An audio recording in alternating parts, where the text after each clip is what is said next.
زما د ستړي ستړي ژوند کیسې ته غوږ نه نیسي او څوک مې د غلي غلي ژوند خبرې چېرته اوري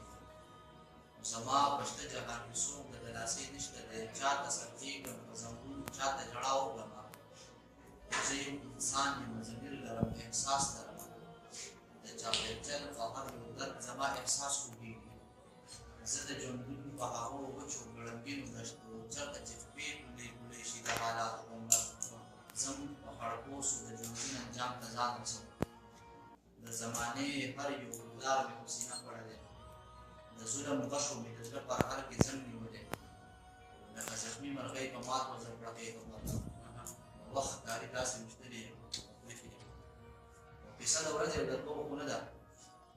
کیسه د ورځې او د دوو خو نه ده دا د کلونو د مودو کیسه ده د ژړاګانو فریادونو مسویلو کیسه ده خو مختصر دا چې په ما د مرګ نه مخکې قیامت تېر شوی مختصر دا چې په ما د مرګ نه مخکې قیامت تېر شوی د ماشومتوب نه زه په تا مین یم هغه وخت زه لیونی وم په دې نه پوهېدم چې دا بېلتون په دنیا شته دی په مین پرې نه چې د رواج په زولنو کې ګرفتار شي سړی او د زړونو ارمانونه پکې خاورې شي د رومرو دا د غربت هم نسۍ شته د خپې لاسونه کړي دا انسانان هم د ساتي دا د مینې سوداګر شته په پیسو مینه خرڅېږي او دلته پښتو زموږ مذهب دی دلته دین غیرت پښتو ده دلته دوه مینان نه شي د غیرت په نوم قربان شي د ارمان سړی جوړ شي د حسد ټوک پرې ولاړ وي په دې ټولو کیسو پوه شو چې مې ته د لاسه ورکړې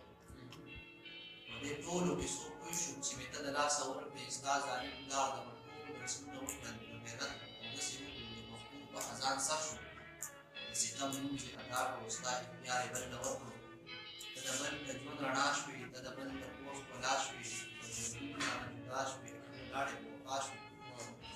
زه منم ته په دې خوشحاله نه یې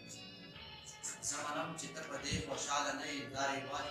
نور دی بلې ستا په موجود دی خو زما پوښتنه وکړه چې په ما باندې څه تېر شو